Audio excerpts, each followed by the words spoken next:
My name is Sable Thornton. I'm 24 years old. I work as a freight logistics coordinator at a mid-sized shipping company in Columbus, Ohio. I make decent money, not great, not terrible. Enough to keep my car running and my student loans from eating me alive.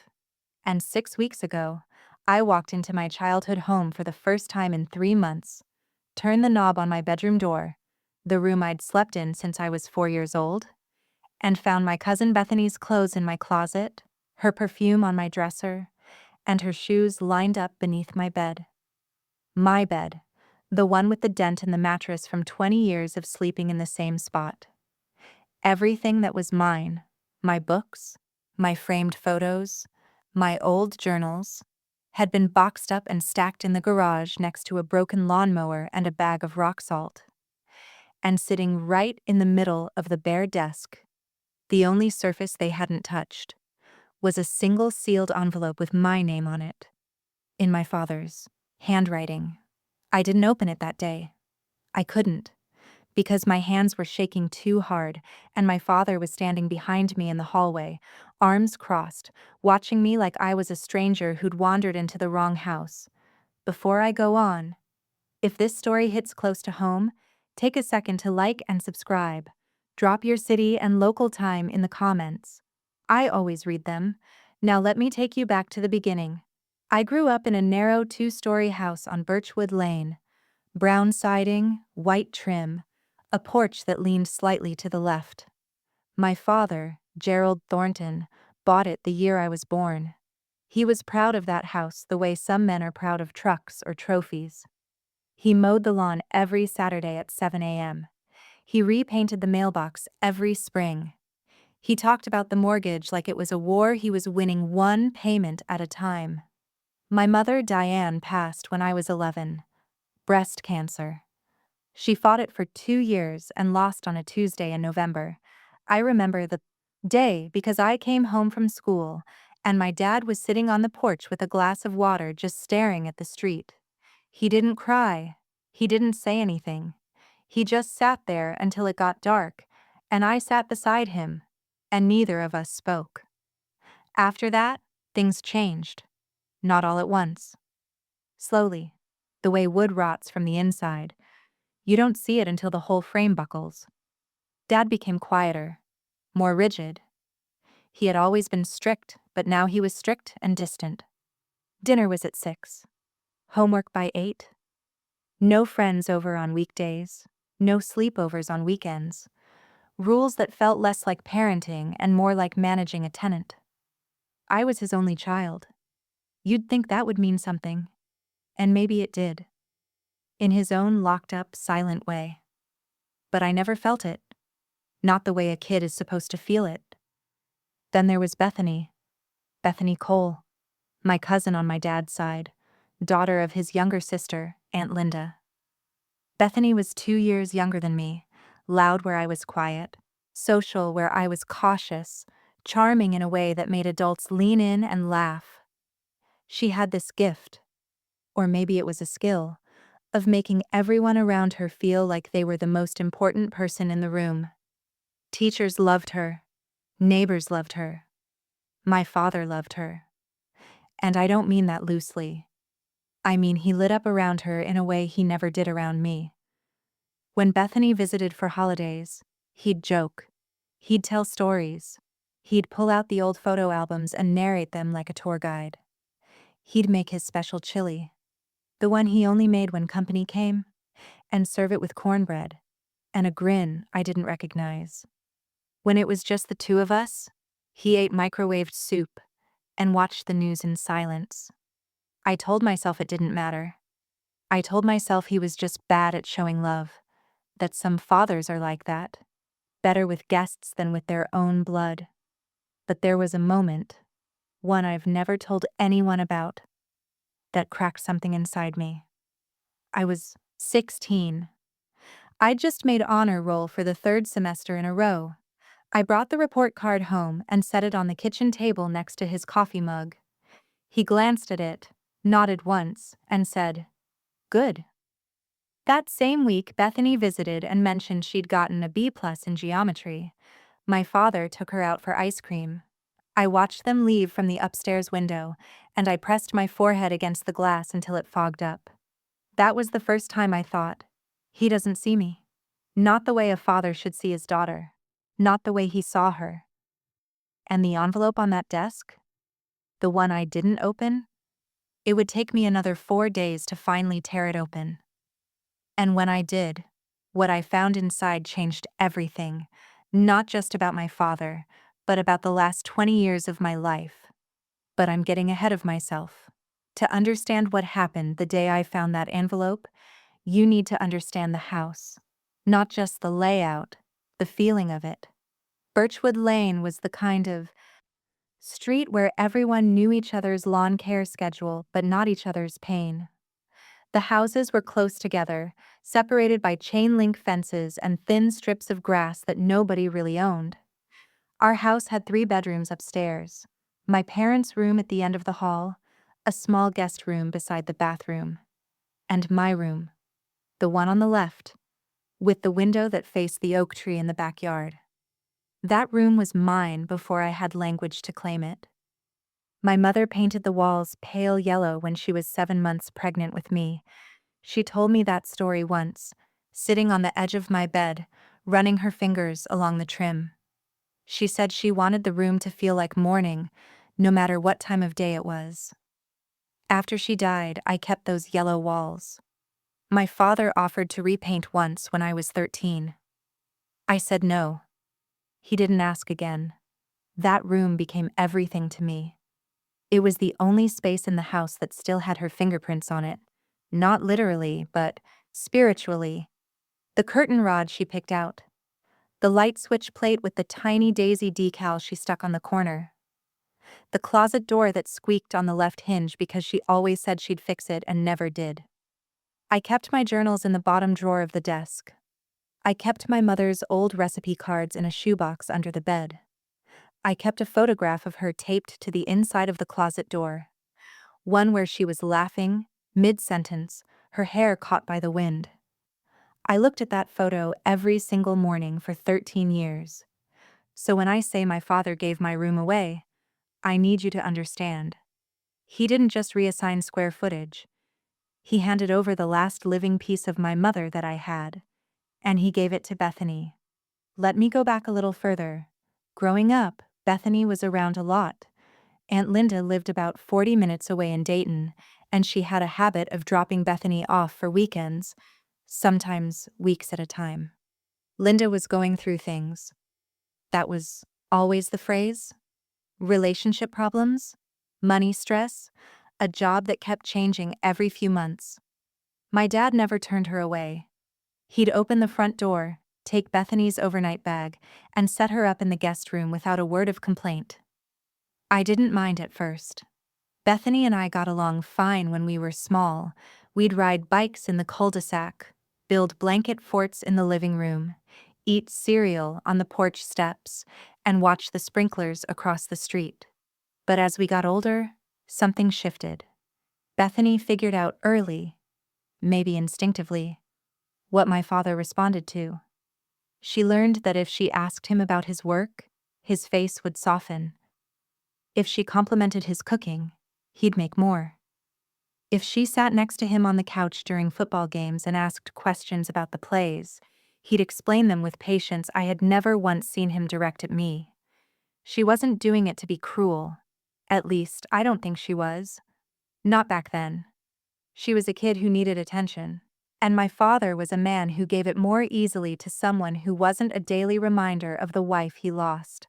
That's the thing I didn't understand until much later. I look like my mother. Same dark hair, same narrow face, same habit of chewing my bottom lip when I was thinking. Every time my father looked at me, he saw her. And instead of drawing him closer, it pushed him further away. Bethany looked nothing like my mother. She was blonde, round-faced, easy smiling. She was safe to love because loving her didn't cost him anything. By the time I was in high school, the pattern was locked in.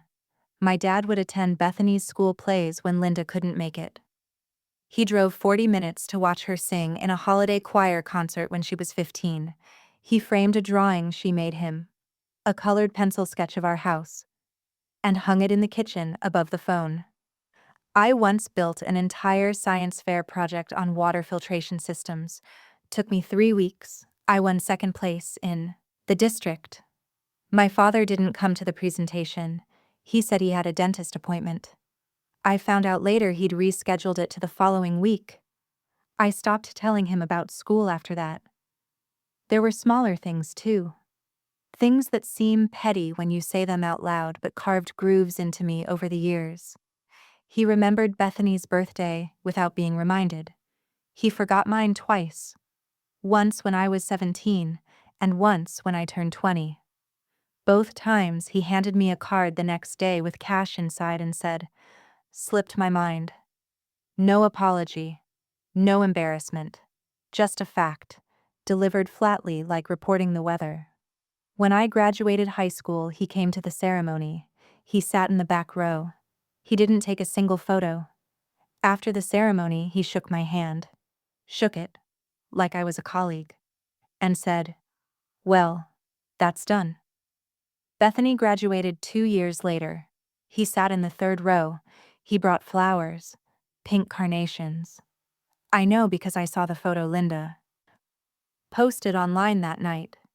I stared at that photo for a long time, him smiling, her holding the flowers, and a caption that read, "Uncle Gerald is the best, more like a second dad."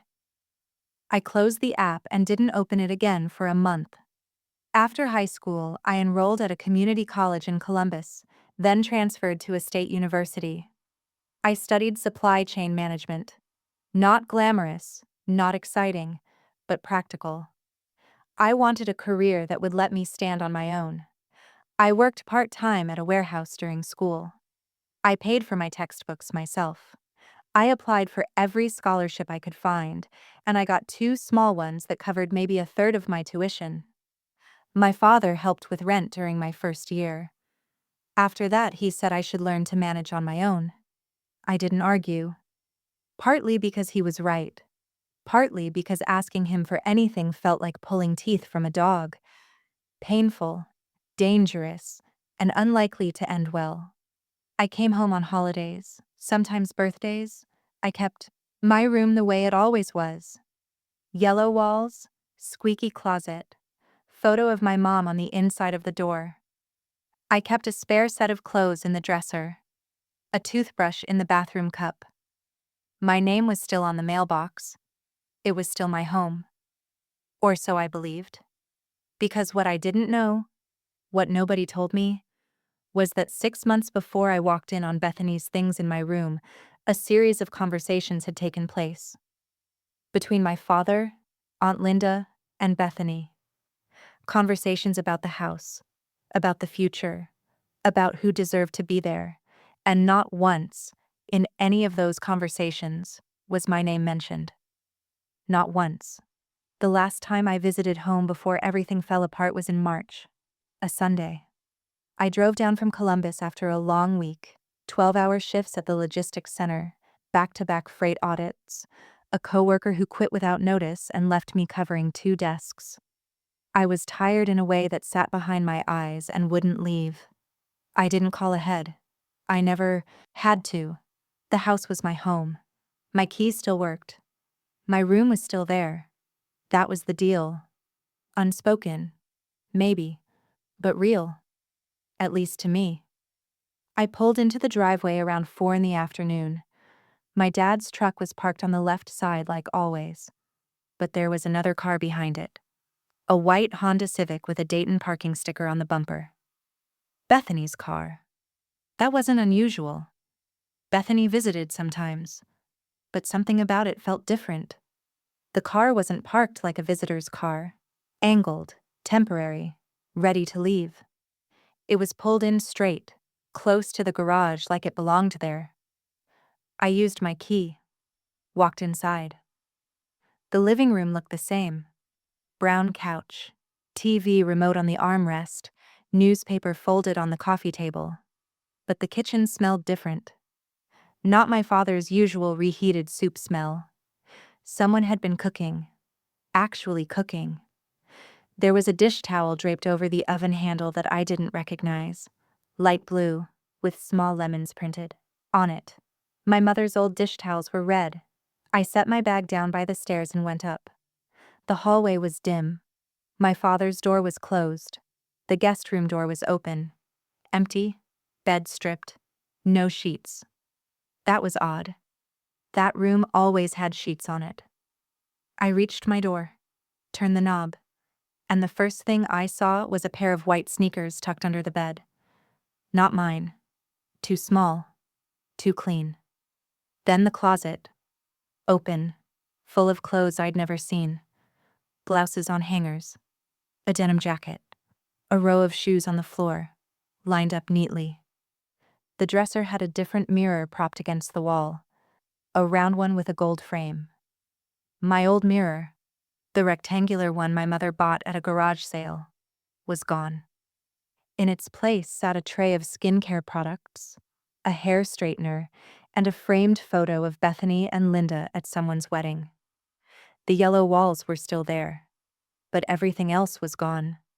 My journals, my mother's recipe cards, the photograph taped inside the closet door. All of it removed, replaced, erased, except the desk. The desk sat in the corner by the window and it was bare, completely bare. No lamp, no pen cup, no stack of notebooks. Just the flat wooden surface and one white envelope, centered. My name written across the front in my father's slanted print. Sable. I stood in the doorway for what felt like a full minute. My ears were ringing. Not loudly, just a low hum, like the house itself was vibrating at a frequency I couldn't name. Then I heard footsteps behind me. Sable? I turned. My father was standing at the top of the stairs. He was wearing his house slippers and a flannel shirt I'd seen 100 times. His face was calm. Not guilty. Not surprised. Calm. "I was going to call you," he said. I opened my mouth but nothing came out. I looked back at the room, then at him. "What is this?" I finally said. He leaned against the hallway wall and crossed his arms. "Bethany's been staying here. Linda's going through a rough patch again. Lost her apartment. Bethany needed a stable place while she gets on her feet." "In my room?" "It's the bigger room. The guest room's too small for a long stay." "How long?" He paused. "We'll see." "Dad, how long has she been here?" Another pause. "About 5 weeks." 5 weeks? Over a month? And no one had told me. Not him. Not Linda. Not Bethany. I had been living my life in Columbus, going to work, paying my bills, assuming my room, my space, was sitting there unchanged, the way I'd left it. "Where are my things?" I asked. "Boxed up. In the garage." "My journals?" "In the boxes." "Mom's recipe cards?" "Same. The photo. Inside the closet door." He frowned slightly like he was trying to remember what I was talking about. "I'm sure it's in one of the boxes, Sable. I'm sure it's in one of the boxes."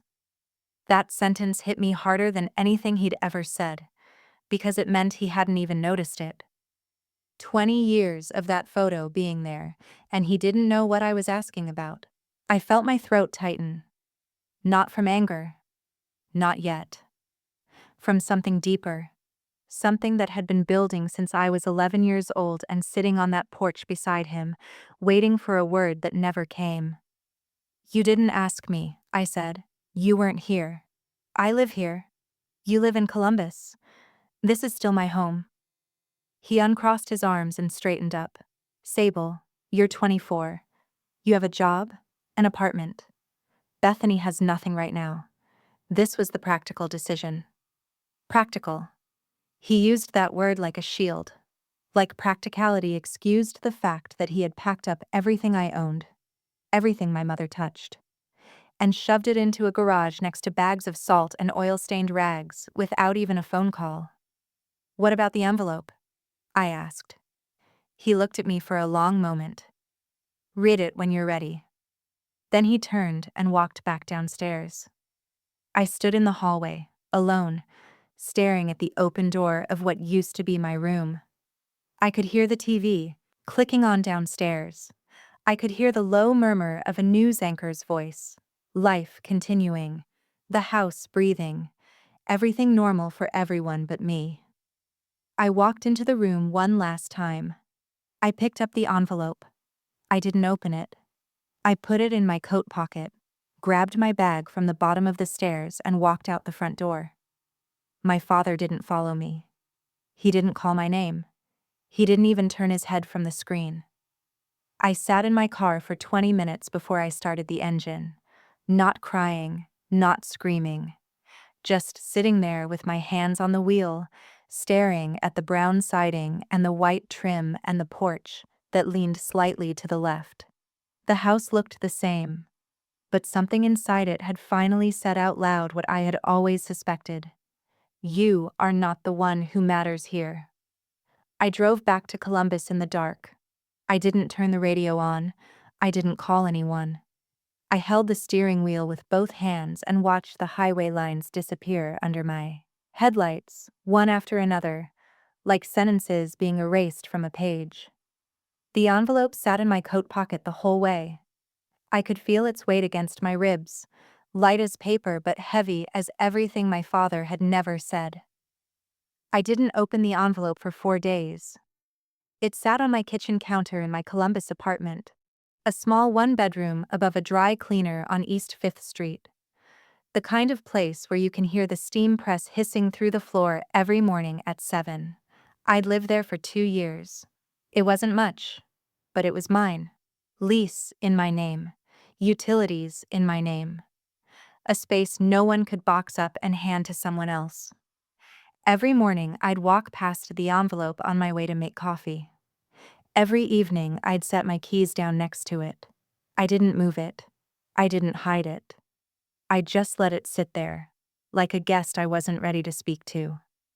On the 4th night, a Wednesday, I came home from work, sat at the kitchen table with a glass of water, and opened it. Inside was a single sheet of lined paper, torn from one of those yellow legal pads my father kept in his desk drawer. His handwriting was small and careful, the way it always was when he was being deliberate. It read, "Sable, I know this is hard for you, but family means making room for each other. Bethany needs this more than you do right now. I hope you understand. This isn't about choosing sides. It's about doing what's right." Dad. That was it. No apology, no acknowledgement of what was in that room, my mother's things, my childhood, my history. No mention of the recipe cards or the journals or the photo inside the closet door. Just a clean, simple explanation, like a memo from a manager, like a landlord's notice taped to a door. Family means making room for each other. I read that line 3 times, and each time it meant less, because he hadn't made room. He'd made a replacement. I called him the next day. He picked up on the 4th ring. "I read the letter," I said. "Okay, that's all you wrote? 5 lines?" "I said what needed to be said, Sable. You packed up Mom's things. They're safe. They're in the garage. In a box. Next to a lawnmower." Silence. Then, "What do you want me to say?" That question broke something in me. Not because it was cruel, but because it was honest. He genuinely didn't know. He had done what he thought was right, and he couldn't see the wound because he didn't believe one existed. "I want you to say you should have called me first," I said. "It was my decision to make. It was my room. It's my house." There it was. 4 words. The foundation of everything. It's my house. Not our house. Not your home. His house. His property. His walls. His roof. His rules. I hung up. He didn't call back. Over the next 2 weeks, I tried reaching out 2 more times. The first was a text. Long, carefully written, revised 3 times before I sent it. I explained how the room wasn't about furniture or walls. It was about Mom. About the only space in the world that still felt like her. I asked if we could talk in person. I said I wasn't angry. I said I just wanted to understand. He replied the next morning, I understand how you feel, but Bethany needs stability right now. Let's give it time. The second attempt was through Aunt Linda. I called her on a Saturday, hoping she might see the situation from the outside, might nudge my dad toward a conversation. Linda listened. She made small, sympathetic sounds. She said she understood my frustration. Then she said, But honey, Bethany's been through a lot. She lost her apartment. She's been struggling with anxiety. Your father is just trying to help. I'm not asking him to stop helping her, I said. I'm asking him to not erase me in the process. Linda paused. Nobody's erasing you, Sable. You're being dramatic. I wasn't being dramatic. I was being precise. But I'd learned by then that precision doesn't matter when the other person has already decided what you are. After that call, something shifted inside me. Not a dramatic shift. No slamming doors, no tearful declarations. Just a quiet turning, like a key rotating in a lock you didn't know was there. I stopped calling. I stopped texting. I stopped checking if he'd posted anything, if Bethany had shared photos of the house, if anyone in the family had mentioned my name. I let the silence settle around me like snow. The weeks that followed were hard in a way I hadn't expected. Not hard like grief. I'd already been through that. This was different. It was the hardness of realizing that the person you've spent your whole life trying to reach was never going to turn around. I went to work. I did my job. I tracked freight containers and reconciled shipping logs and fielded calls from warehouse managers who needed load confirmations by end of day. I was good at my job. Organized, steady, reliable. My supervisor, a woman named Priya, told me once that I was the calmest person on the floor during a crisis. I didn't tell her it was because I'd been trained for crisis my whole life, trained by silence, trained by absence, trained by learning how to keep moving when no one was watching. But at night, the apartment felt heavier. I'd sit on my couch and stare at the wall and feel the shape of the thing I was losing. Not just a room, not just a father, but the story I had told myself for years. The story that said, he loves you. He just doesn't know how to show it. That story was falling apart. And without it, I didn't know what to believe. I stopped eating full meals for about a week. Not intentionally, just forgot. I'd pour a bowl of cereal and leave it on the counter. I'd heat soup and let it go cold.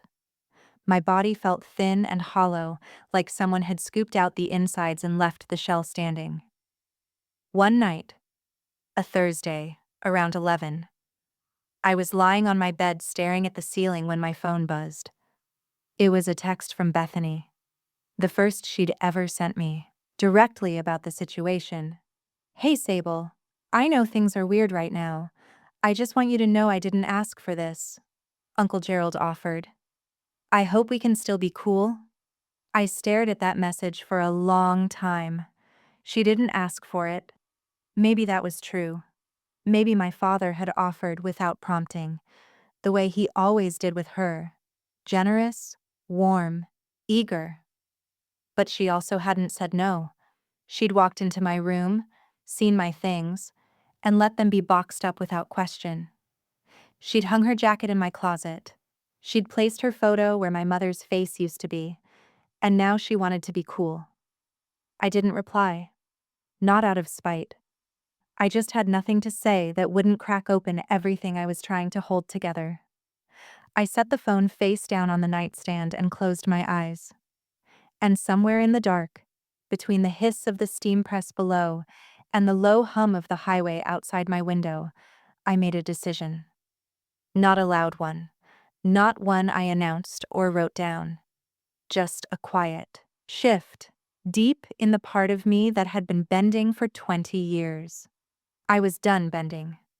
Not because I was angry, but because I was tired of making myself smaller so that someone else could feel comfortable. If my father's house had no room for me, then I would build a room of my own, one no one could give away. The first thing I did was reorganize my apartment. That might sound small, insignificant, but for me, it was the beginning of everything. I spent an entire Saturday pulling apart my living space. I moved the couch to face the window instead of the wall. I cleared off the kitchen counter, threw away the junk mail, the old receipts, the dried out pens. I bought a small wooden shelf from a secondhand store on 4th Street and set it up in the corner of my bedroom. On the top shelf, I placed 3 things: a candle, a small framed photo of my mother I'd kept in my wallet for years, and a notebook. Blank, new, waiting. It wasn't a shrine. It wasn't dramatic. It was just mine. I started writing in that notebook every night before bed. Not journals like the ones my father had boxed up. Those were full of sadness, pages soaked in longing for someone to notice me. This notebook was different. I wrote plans, schedules, goals with dates next to them. I wrote down what I wanted my life to look like in 6 months, in a year, in 5 years. And not one of those plans depended on my father's approval. That was the shift. Quiet, but complete. At work, something changed too. I'd always been steady at my job, dependable, efficient, invisible, the kind of employee who kept things running but never got pulled into the spotlight. But in the weeks after the envelope, I started speaking up more. Not in a loud way, not in an attention-seeking way, just clearly. There was a meeting in late April where our regional manager flew in from Detroit to review quarterly freight volumes. Our team was behind on 2 key accounts, and the supervisors were scrambling to explain the delays. During the discussion, I noticed something in the routing data that no one else had flagged: a repeated bottleneck at a transfer hub in Indianapolis that was adding 18 hours to every outbound load heading south. I raised my hand. I didn't wait to be called on. I just said it. The delay isn't at origin. It's the Indianapolis relay. If we reroute through Louisville, we cut the lag by a full business day. The room went quiet for a second. The regional manager, a tall man named Douglas Pratt with wire-frame glasses and a habit of clicking his pen, looked at me for the first time in probably 6 meetings. "Who ran that analysis?" he asked. "I did. On my own time. I can send you the spreadsheet." He nodded slowly. "Send it tonight." I did. And 2 weeks later, 3 of our southern accounts were rerouted through Louisville. Delivery times dropped. Client complaints went down. And Douglas Pratt remembered my name. Priya pulled me aside after the next team meeting. She was a compact woman in her mid-40s with short, silver-streaked hair and a direct way of speaking that I'd always respected. "That Louisville thing got noticed upstairs," she said. "Pratt mentioned you in his regional summary." "Okay." "Don't just say okay, Sable, that's a big deal. People work here for years without getting mentioned in a regional summary." I looked at her. "I'm not used to things I do getting noticed." She studied my face for a moment. "Well, get used to it, because I'm putting your name forward for the open coordinator lead position." Coordinator lead? A step above my current role? More responsibility? More visibility? A real salary bump? I'd thought about applying but hadn't pulled the trigger. "Why me?" I asked. Priya tilted her head slightly. "Because you see problems before they become emergencies. That's rare. Most people around here are firefighters. You're an architect." I didn't know what to say to that. No one had ever described me that way before. I nodded and thanked her and went back to my desk. And for the first time in a long time, I felt something warm settle in my chest. Not pride, exactly. Something quieter. Recognition. The feeling of being seen by someone who wasn't obligated to look. I got the promotion in June. New title, new desk. A real one, by the window, not the cubicle in the middle of the floor. My salary went up by $14,000 a year. Not life-changing money, but life-improving money. Enough to start a savings account. Enough to stop checking my bank balance before buying groceries. I also started doing something I'd never done before. Building a social life. Not a big one. I'm not that kind of person. But Priya invited me to a Thursday evening dinner group she ran with a few women from different departments. They met at a rotating list of restaurants, ate too much, talked about work, complained about partners, laughed at things that probably weren't that funny but felt that way after a glass of wine. I went once out of politeness. Then I went again because I wanted to. There was a woman in the group named Colette, a contracts analyst from the legal team. She was about 10 years older than me, sharp-tongued, funny in a dry way that caught you off guard. One Thursday, after the others had left, Colette and I stayed behind at the restaurant, splitting a dessert neither of us really wanted. "You're different from when you started coming," she said. "Different how?" "You used to sit with your arms crossed like you were waiting for someone to tell you to leave. Now you lean in." I smiled. "Maybe I stopped waiting." She pointed her fork at me. "That's the whole game, Sable. Most people spend their lives waiting for permission to exist. The ones who stop waiting, those are the ones who actually live." I thought about that a lot afterward. Permission to exist.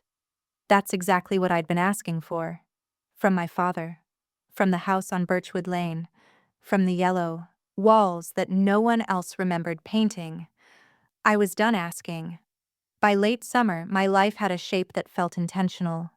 I had my job, my routine, my Thursday dinners. I had my notebook shelf with the candle and the photo.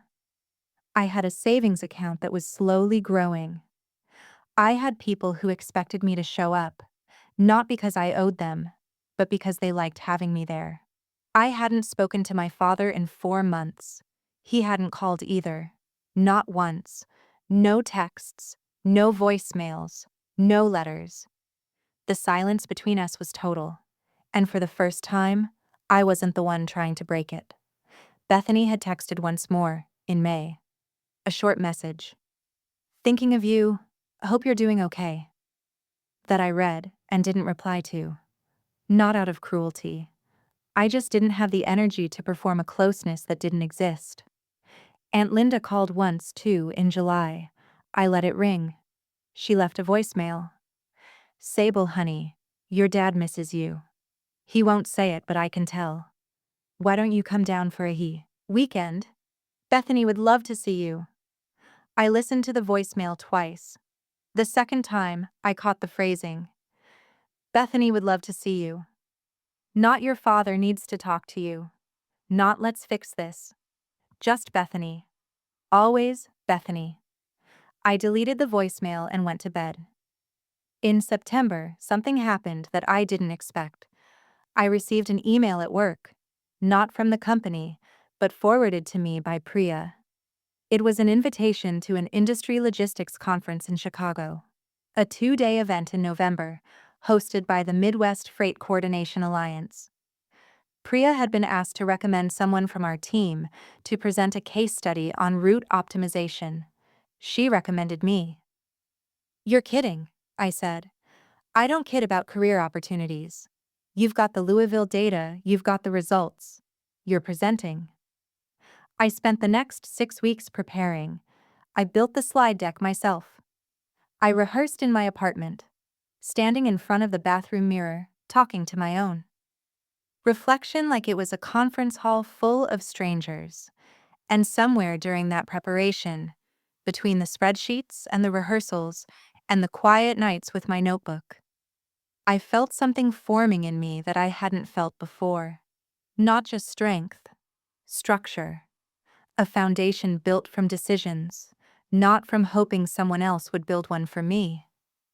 I didn't know it then, but the conference in Chicago wouldn't just be a career milestone.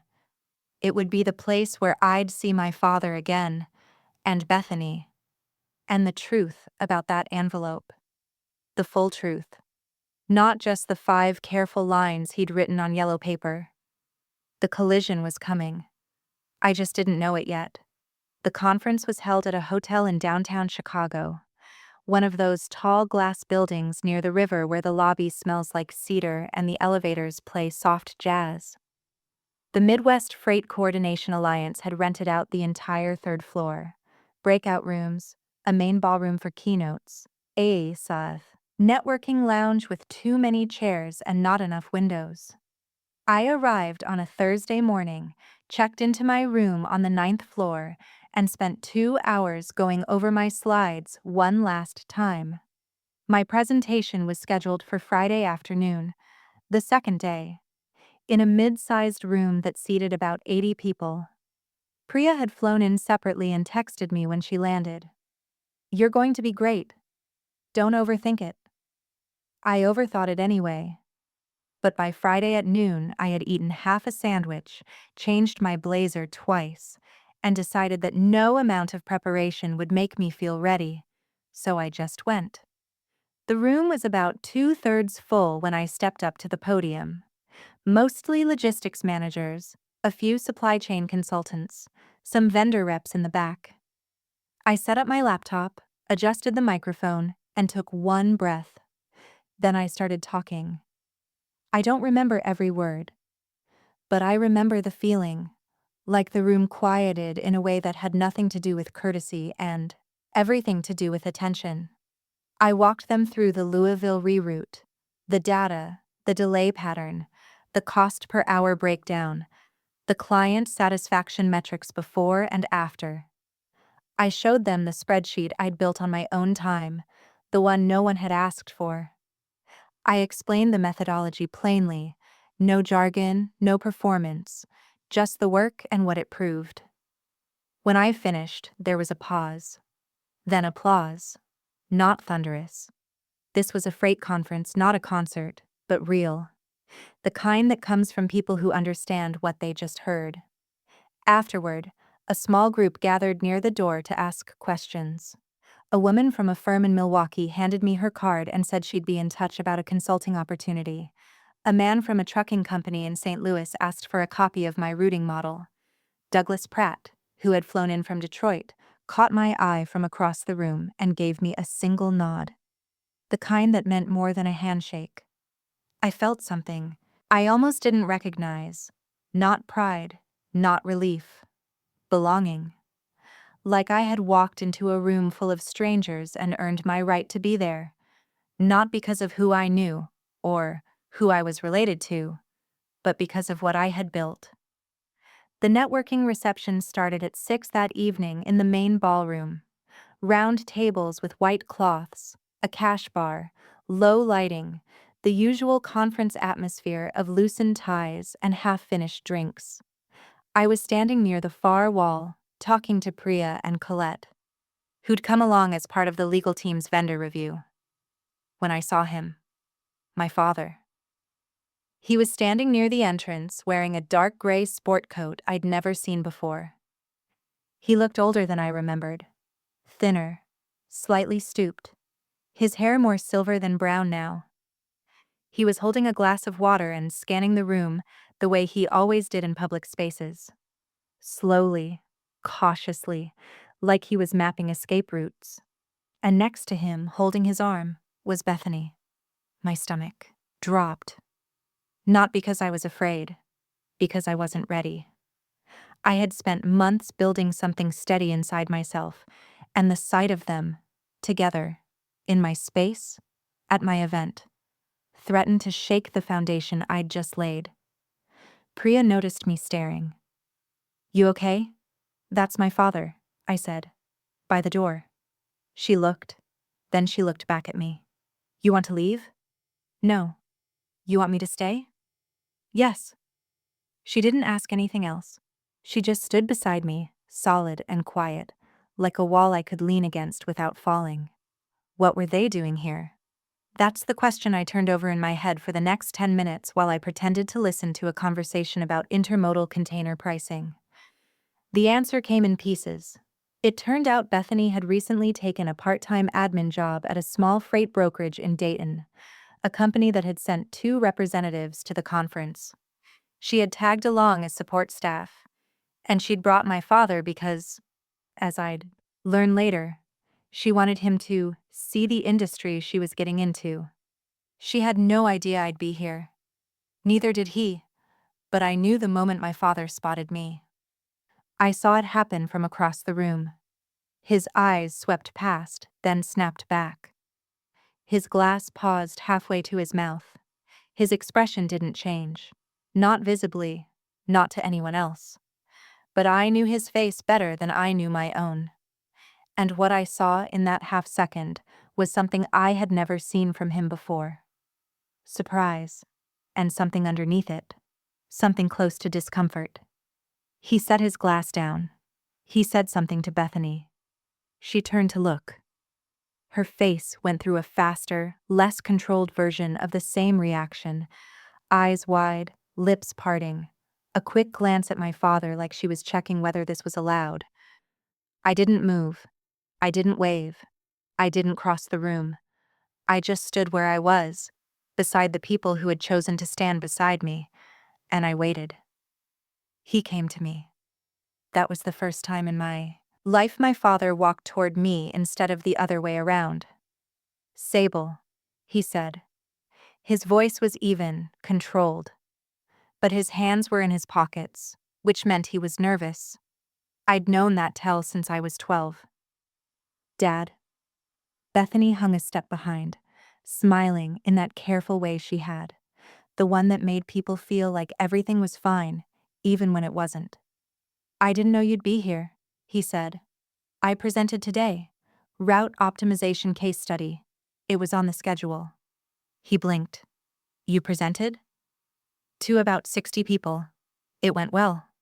He looked at me like I was speaking a language he was still translating, and for the first time, I didn't feel the need to translate it for him.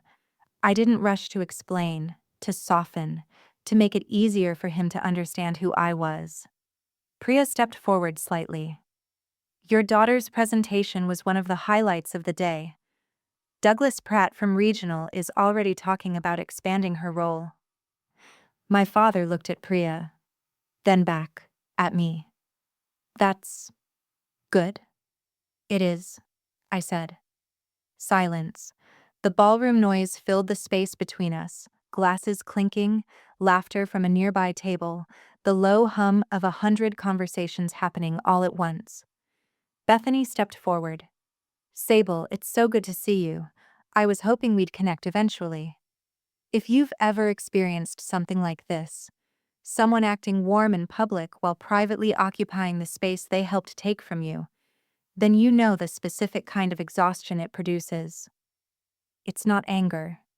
It's the weight of being expected to perform normalcy when nothing is normal. "Hi, Bethany," I said.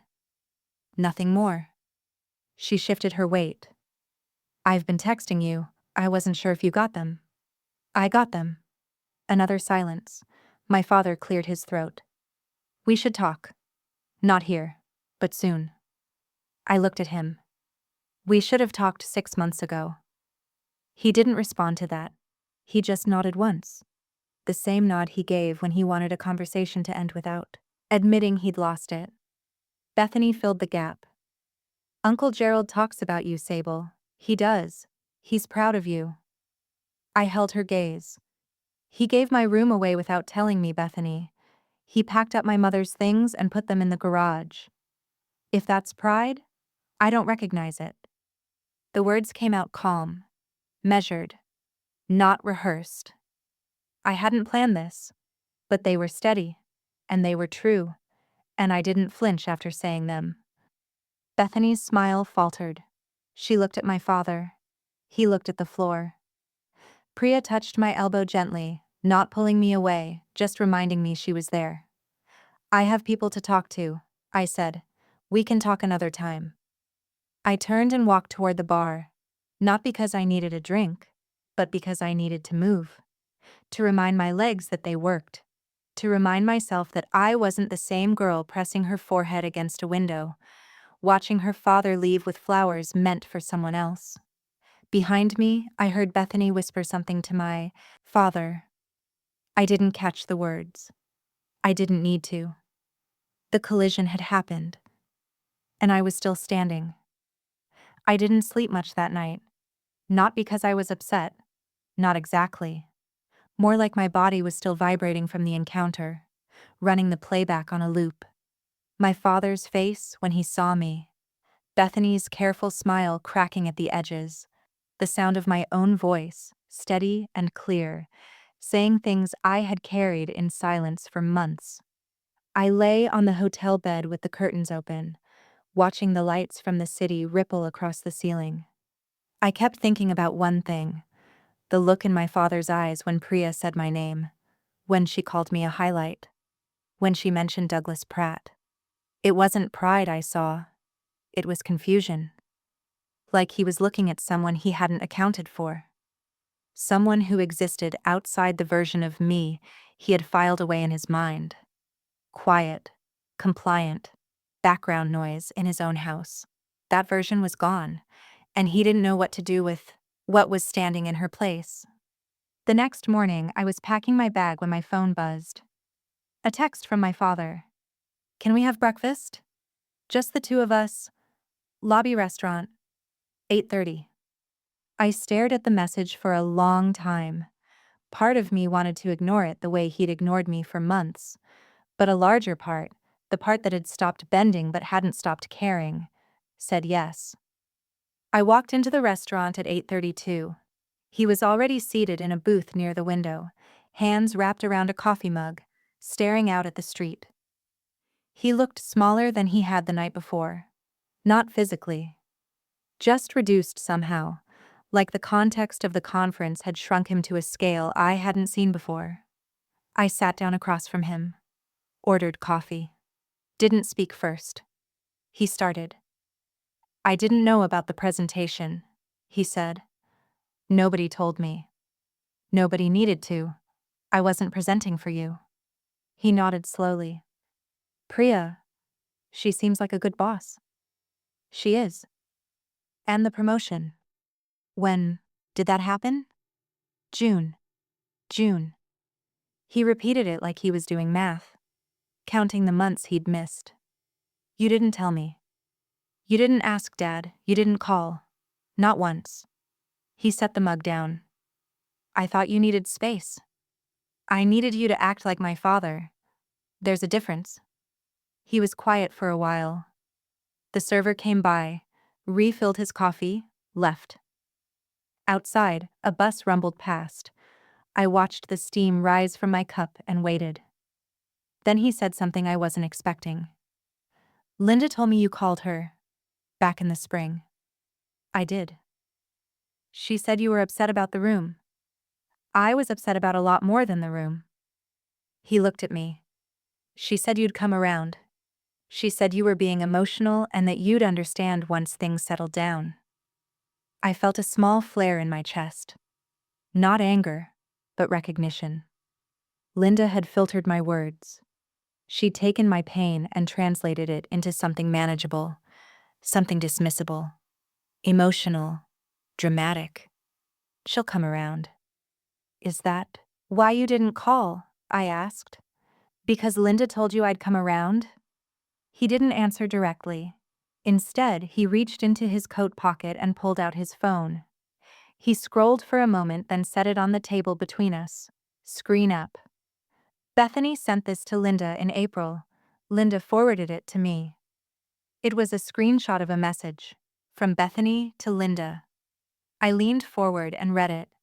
Mom, don't worry about Sable. She barely comes home anyway.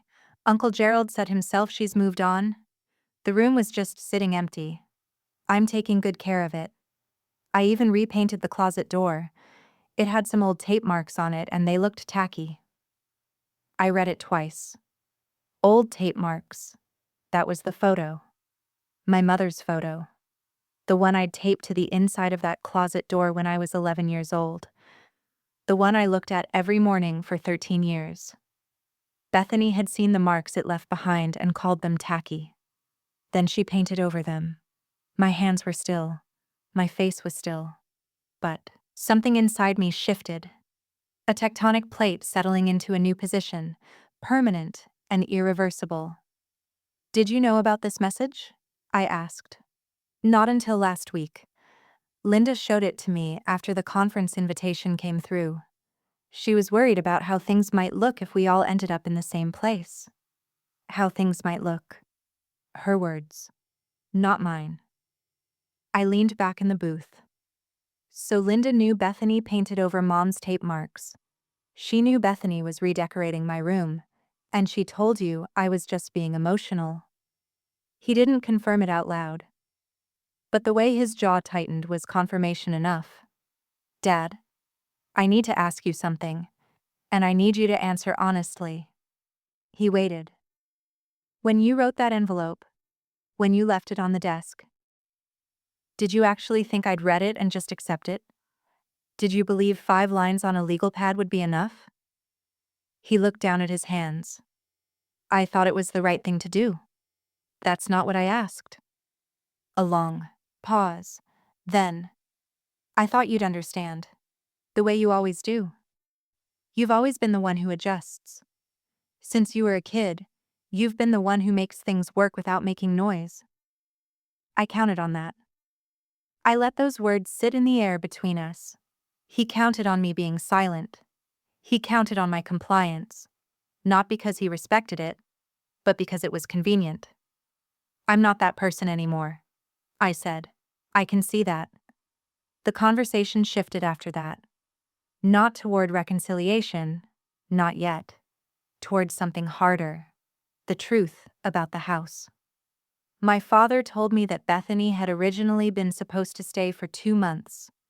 That was the plan. A temporary landing while Linda found a new apartment. But 2 months became 3. Then 4. By the time summer arrived, Bethany had repainted the guest bathroom, rearranged the kitchen cabinets, and started a small garden in the backyard. She made it feel alive again, my father said, and I could hear the guilt in his voice even as he said it. Because he knew what he was admitting. The house hadn't felt alive to him when I was in it, only when she was. He told me that Linda had started hinting about a more permanent arrangement. Nothing formal, just comments like, Bethany's so happy here, and it's good for her to have a father figure around. My father didn't push back. He let the comments accumulate like snow on a roof, heavy and quiet, until the structure underneath just gave way. I didn't plan for it to become permanent, he said, but I also didn't stop it. Because it was easier not to. He nodded. And the envelope? I wrote it the night before you came. I knew you'd show up eventually. I thought if I explained it simply, you'd accept it simply. You thought wrong. He looked at me then. Really looked. Not past me, not through me, but at me. And for the first time in maybe 15 years, I saw something in his expression that wasn't distance or control or deflection. It was shame. Not the performative kind. Not the kind that begs for forgiveness. The quiet kind. The kind that sits in the gut and doesn't leave, because the person feeling it knows they earned it. I don't know how to fix this, Sable. I know you don't. Does that mean it's over? I took a long breath. It means you don't get to decide what comes next. Not this time. He stared at his coffee. The steam had stopped rising. The mug was cold. I stood up, left enough cash on the table to cover both coffees, and walked toward the elevator. He didn't follow me, but this time, I didn't need him to. That afternoon, I rode the elevator down to the lobby with my suitcase and found Priya waiting near the front desk. She looked at my face and didn't ask how breakfast went. She just handed me a bottle of water and said, "Car's out front." We drove back to Columbus in her rental. She played music the whole way. Old R&B, the kind that doesn't demand your attention but fills up the silence in a way that feels warm. I watched the flat stretch of Indiana farmland roll past the window, golden and empty under a pale November sky. Somewhere around Lafayette, Priya said, without looking away from the road. You handled that with more grace than most people could manage. I didn't answer right away. Then I said, I didn't do it for grace. I did it because I'm done performing for people who never bought a ticket. She laughed, short, surprised, real. That might be the best thing you've ever said. I smiled. It was small, but it was mine. I got back to Columbus on a Sunday evening. The apartment smelled like dust and the faint chemical sweetness from the dry cleaner below. I set my suitcase by the door, hung my blazer on the back of the kitchen chair, and stood in the middle of the room for a long moment, letting the silence resettle around me. The notebook shelf was still in the corner. The candle. The photo of my mother.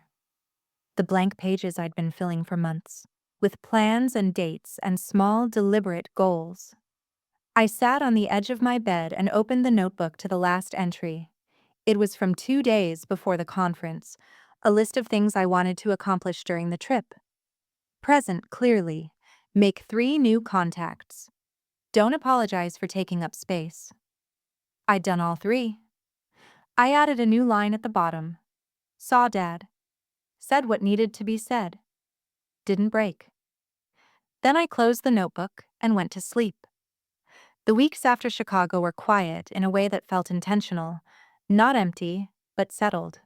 Like the air after a long storm, when everything is still dripping but the sky has cleared. I went back to work.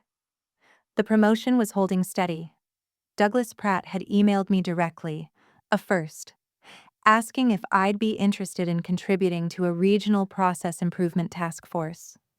I said yes. Priya told me it was the kind of opportunity that built careers, not just resumes.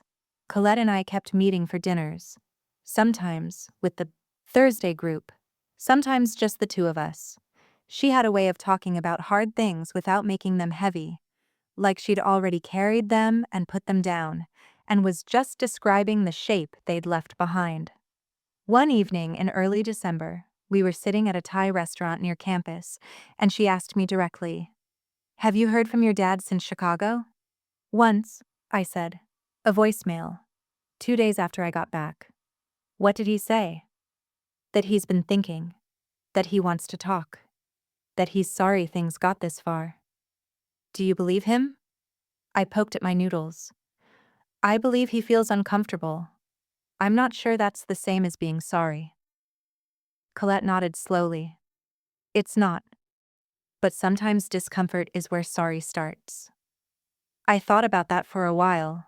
Christmas came. I didn't go home. For the first time in my life, I spent December 25th somewhere other than Birchwood Lane. Priya had invited me to her family's house. A warm, noisy gathering in a split level home on the north side of Columbus, full of kids running between rooms and uncles arguing about cricket, and her mother pressing second helpings onto every plate that held still long enough. I sat at their table and ate biryani and laughed at a story Priya's brother told about getting lost at the airport in Hyderabad, and I felt a strange ache. Not sadness, not envy, but awareness. This was what a family could feel like. Not perfect, not quiet, not careful, just present. Priya's mother patted my hand at one point and said in a matter-of-fact voice, "You eat like a bird. Have more rice." I had more rice. My father called on New Year's Day. I picked up. "Sable." "Hi, Dad. I need to tell you something." His voice was thinner than I remembered. Not weak, just stripped of the usual armor. "Bethany moved out. Last week. Linda found a place in Dayton. A duplex. They're settling in." I didn't respond right away. I let the words sit. "The room is empty now," he said. "Okay." I went in there after she left. I stood in the doorway and I looked at it. And I didn't recognize it. The walls are different. The closet door is painted over. The mirror she put up is still there. Your things. The boxes. I brought them inside. They're in the living room. Okay. A long pause. I could hear him breathing. Not shaky, just deliberate, like each breath was costing him something. I opened one of the boxes, he said. The one with your mother's recipe cards.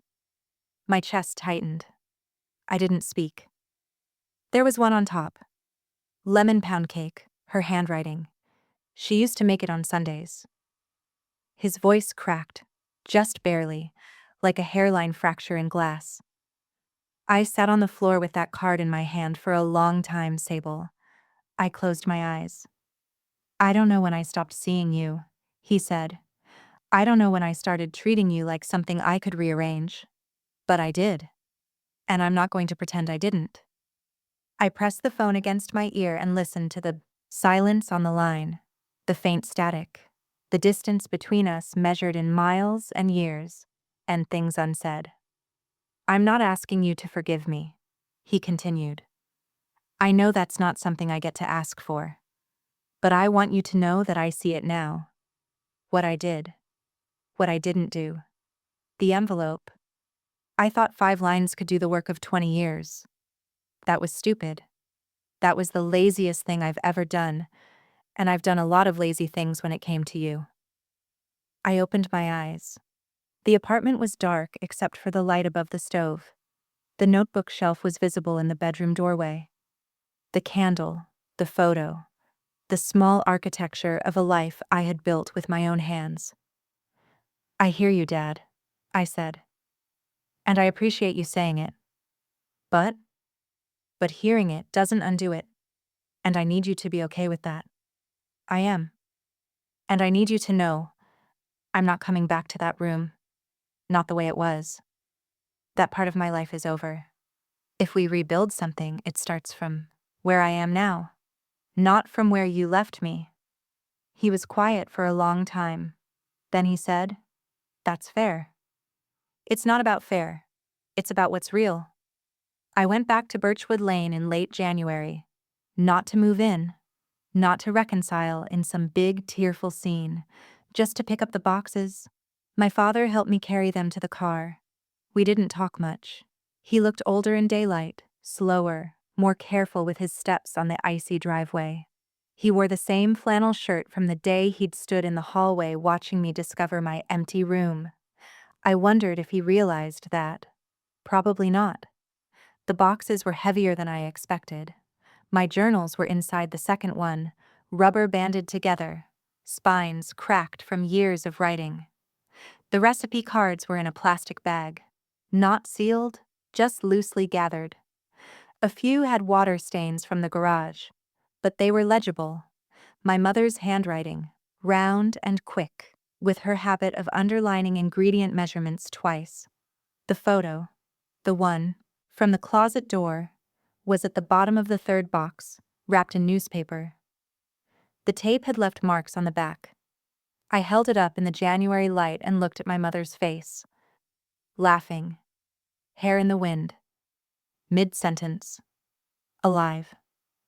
I put it in the front seat of my car, face up, so I could see it on the drive home. My father stood in the driveway as I loaded the last box. He didn't hug me. I didn't hug him.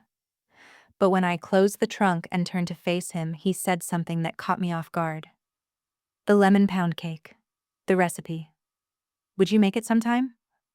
I looked at him. Why? Because she always said it tasted better when someone made it with attention. I never had the patience. But you do. I didn't answer right away. I got into my car, started the engine, and rolled down the window. Maybe, I said. When I'm ready. He nodded, and for the first time, the nod didn't feel like an ending. It felt like the beginning of something small and uncertain and honest. If you've stayed with me through all of this, thank you. Not for listening to my story, but for caring enough to stay. I'm not going to wrap this up with a lesson tied in a bow. Life doesn't work that way. My father and I aren't fixed. We're not healed. We're two people standing on opposite sides of a long silence, learning how to speak again, slowly, carefully, without expecting the other person to carry more than they can hold. I still have the envelope. I keep it in the bottom drawer of my notebook shelf, beneath the blank pages and the pen I use every night before bed. Not because it means something good, but because it reminds me of the moment I stopped waiting for someone else to define my worth. The yellow walls are gone now. Bethany painted over them. I'll never get those walls back. Not the way they were, not with my mother's brush strokes underneath. But I have the recipe cards. I have the photo. I have the candle and the shelf and the life I built in a small apartment above a dry cleaner on East 5th Street. And last Sunday, quietly, with no audience, no ceremony, no one watching, I made lemon pound cake. I followed my mother's handwriting, step by step, underlined measurements and all. The kitchen smelled like butter and citrus and something I can only describe as memory. I cut one slice. I sat at the table, and I ate it slowly, by the window, in the morning light. It tasted like her. Type lemon pound cake in the comments. If you believe the people who truly love us find a way back, even if it takes time. And if this story meant something to you, share it with someone who needs to hear it tonight. Subscribe if you want to stay for the next one. I'll be here. Thank you for listening. I mean that.